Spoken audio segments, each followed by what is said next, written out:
มกรบจำเรียบโซลูกครูหนึ่งสุดได้จากการบรรลุทันแต่ก่อนเคลียร์ไงในได้พวกขยมแต่ไปเนี่ยมาเป็นแทนสิตาเบเดินในวิเชียรไล่คนแซมบริเวณขนมแต่ไงในได้พวกขยมเรามาเพื่อแบบบางให้นึงการเสนอเชี่ยวมาวิเชียรพันได้หนึ่งปฏิทินวิเชียรแต่ดึกน้อมโดยลูกครูซ้อนสักหาแต่ไม่ได้ในสุดทัดนึกน้องจุดปุ่มตีปีการแปรปรวนปฏิทินไม่ได้ติดไปปัญหาปฏิทินสำคัญแต่สมนุนนู่บ้านเจ้าสัวแท้โจประปีมูลค่าแต่น่วมเอาเมียนกำนันกับได้เลิกพบแพทย์ได้หนังทอปากว่าจุดปุ่มปฏิทินเมื่อหนังเชียนแต่ดอกการเบาะไส้ในขยมสมนายน้อมในกรมสมาชิกกรมระบอบในขยมจิมนสัน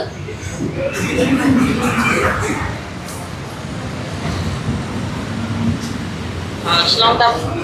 មការសង្កេតអស់រយៈពេលប្រហែលជាប្រមាណ130ឆ្នាំចុងក្រោយនេះគឺយើងឃើញថាតែបញ្ហានេះគឺមិនមែនបណ្ដាលមកពីតែកត្តាបាតុធម្មជាតិនោះទេទោះបីជាការប្រែប្រួលដំណើរនៃធម្មជាតិដូចជាសកម្មភាពរបស់ព្រះអាទិត្យដែលមានកម្ដៅក្តៅជាងមុនក៏ដោយប៉ុន្តែកត្តាមួយទៀតដែលរួមចំណែកយ៉ាងធំនោះគឺជាសកម្មភាពរបស់មនុស្សដែលបង្កឲ្យមានបញ្ហានិងមានការបញ្ចេញអូស្មန်ផ្ទះកញ្ចក់យ៉ាងច្រើនក្រៃលែងឥឡូវនេះយើងគួរយល់ដឹងអំពីមូលហេតុនៃមូលហេតុដែលនាំឲ្យមានការកើនកម្ដៅនៅលើផែនដីមូលហេតុដែលនាំឲ្យមានការកើនកម្ដៅនៅលើផែនដីចែកចេញជាពីរគឺកត្តារបស់មនុស្សហើយនិងកត្តាធម្មជាតិប៉ុន្តែកត្តាមនុស្សគឺជាកត្តាចម្បងដែលធ្វើឲ្យមានការកើនកម្ដៅផែនដីសកម្មភាពរបស់មនុស្សដែលនាំឲ្យមានការកើនកម្ដៅមានដូចជាការប្រើប្រាស់ផ្លាស្ទិកការចោលកាកសំណល់ការប្រើប្រាស់ធនធានធម្មជាតិលើកម្រិតការប្រើប្រាស់ថាមពលអគ្គិសនីច្រើនហួសកម្រិតប៉ុន្តែថ្ងៃនេះគឺយើងនឹងលើកយកមកមួយចំណុចគឺការដុតឥន្ធនៈហ្វូស៊ីលការកាប់បំផ្លាញព្រៃឈើឧស្សាហកម្មនិងការអភិវឌ្ឍទីក្រុងនិងកសិកម្មទីមួយនោះគឺការដុតឥន្ធនៈហ្វូស៊ីលការដុតឥន្ធនៈហ្វូស៊ីលគឺជាការដុតធ្យូងឧស្ម័នធម្មជាតិដើម្បីផលិតថាមពលសម្រាប់រោងចក្រនិងយានយន្តជាដើមប៉ុន្តែការដុតឥន្ធនៈហ្វូស៊ីលនេះគឺបង្កឲ្យមាន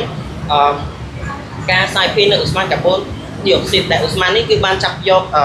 កម្ដៅពីព្រះអាទិត្យធ្វើឲ្យផែនដីយើងការកម្ដៅមួយកម្រិតចំណុចទី2គឺការកាប់បំផ្លាញព្រៃឈើយើងដឹងហើយថាព្រៃឈើពិតជាសំខាន់មែនទែនមិនត្រឹមតែសម្រាប់មនុស្សទេគឺជាចម្រោករបស់សត្វត្រីផងដែរហើយព្រៃឈើមានមុខងារជាច្រើនព្រមទាំងព្រៃឈើគឺជាប្រភពមួយនៃអុកស៊ីហ្សែនហើយវាបានស្រូបយកឧស្ម័នកាបូនឌីអុកស៊ីតស្តុកទុកក្នុងនឹងដែរអញ្ចឹងកាលណាបើយើងកាប់ដើមឈើគឺឧស្ម័នកាបូនឌីអុកស៊ីតដែលវាស្តុកទុកទាំងប៉ុន្មានហ្នឹងគឺវានឹងសាយចេញទៅក្នុងបរិយាកាសវិញចំណុចទី3គឺឧស្សាហកម្មនិងការអភិវឌ្ឍទីក្រុងកាលណាបើយើងមានឧស្សាហកម្មកាន់តែច្រើនហើយអាគារពុះកាន់តែច្រើនគឺព្រៃឈើយើងក៏បាត់បង់កាន់តែច្រើនផងដែរហើយការបង្កើតឧស្សាហកម្មនិងការអភិវឌ្ឍទីក្រុងនេះគឺ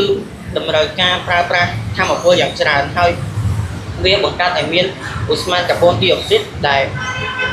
វាបានហត់ទៅក្នុងបរិយាកាសហើយធ្វើឲ្យប៉ះពាល់ព្រមទាំងការកម្ដៅផងដែរទី4គឺកសិកម្មនៅក្នុងសកម្មភាពកសិកម្មមានដូចជាការចិញ្ចឹមសត្វនិងការប្រើប្រាស់ជីគីមីវាបានបញ្ចេញនូវសារធាតុមេតានហើយព្រមទាំងនីត្រូអុកស៊ីតដែលសារធាតុទាំងពីរនេះគឺស្រូបយកកម្ដៅបានខ្លាំងជាងកាបូនឌីអុកស៊ីតទៅទៀតហើយមួយវិញទៀតគឺការកាប់ដើមឈើដើម្បីពង្រីកដីធ្លីធ្វើចំការក៏ប៉ះពាល់ដល់ការកើនកម្ដៅផែនដីផងដែរ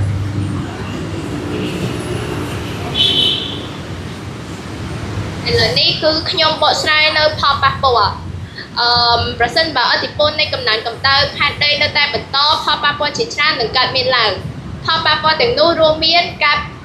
ប្រែប្រួលនៃបរិយាកាសនិងការកើនឡើងនៅនីវ៉ូទឹកសមុទ្រដោយសារតែទឹកកកនៅតំបន់ប៉ូរលាយជាដើម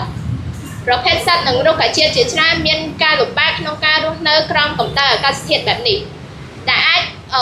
ធ្វើឲ្យវាទាំងនោះផុតពូជទៀតផងមិនតែប៉ុណ្ណោះមនុស្សលោកក៏អាចប្រឈមមុខនឹងជំងឺដង្កាត់ជាច្រើន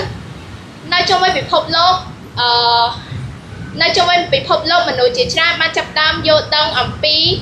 ផលប៉ះពាល់ហើយពួកគេខិតខំកាត់បន្ថយការប្រើប្រាស់និងបញ្ចេញឧស្ម័នកាបូនឌីអុកស៊ីត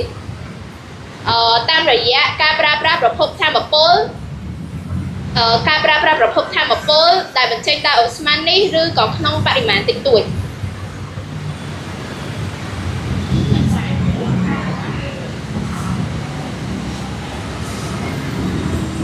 ឥឡូវនេះយើងចូលមកដល់ដំណោះស្រាយតាមដំណោះស្រាយយើងលើកយកមក4តាមឥតប្រាំតាមតំឈើនិងការពារប្រៃឈើតំឈើគឺមានសារៈសំខាន់ណាស់សម្រាប់ការរស់នៅរបស់យើងទាំងអស់គ្នាតំឈើបានស្រូបយកកាបូនឌីអុកស៊ីត CO2 និងបានបញ្ចេញ CO2 សម្រាប់ឲ្យមនុស្សដកដង្ហើមនិងតំឈើក៏ជាចម្រុះសម្រាប់សត្វផងដែរហើយតំឈើក៏ជួយថែរក្សាបរិស្ថានឲ្យស្អាតផងដែរ ចំណុចទី 2 កាត់បន្ថយការប្រើប្រាស់ប្រេងឥន្ធនៈជ្រើសរើសការប្រើប្រាស់កង់ឬធ្វើដំណើរដែលថ្មើរជើងប្រសិនបើអាចក្នុងការកាត់បន្ថយការប្រើប្រាស់យានយន្តម៉ូតូឬឡាននិងចូលរួមប្រើប្រាស់នៅយានយន្តសាធារណៈដែលហៅថាឡានក្រុងដើម្បីជួយកាត់បន្ថយឧស្ម័នពុលទី 2 ប្រើប្រាស់ថាមពលស្អាតប្រើប្រាស់ព្រះអាទិត្យខ្យល់កាត់បន្ថយការប្រើប្រាស់អគ្គិសនីពេលដែលមិនចាំបាច់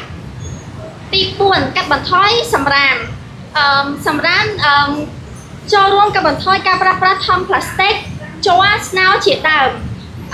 សម្រាមដែលអាចយកមកកែច្នៃបានយើងត្រូវតែយកមកកែច្នៃដើម្បីប្រើប្រាស់ឡើងវិញដើម្បីថែរក្សាបរិស្ថានឲ្យបានស្អាតទី 5 ប្រើប្រាស់ធនធានយ៉ាងប្រុងប្រយ័ត្នដូចជាចូលរួមសន្សំសំចៃការប្រើប្រាស់នៅអគ្គិសនីទឹកជាដើមកុំឲ្យហួសប្រមាណនិងចូលរួមថែរក្សាបរិស្ថានជ្រើសរើសផលិតផលដែលប្រើប្រាស់មិនប៉ះពាល់ដល់បរិស្ថាន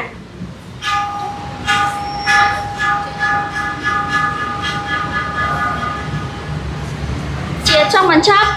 ពួកខ្ញុំសូមអរគុណទៅកាន់លោកគ្រូនិងមិត្តរួមថ្នាក់ទាំងអស់គ្នាដែលបានចំណាយពេលដ៏មានតម្លៃស្ដាប់ក្នុងការបកស្រាយរបស់ក្រុមពួកខ្ញុំសូមអរគុណ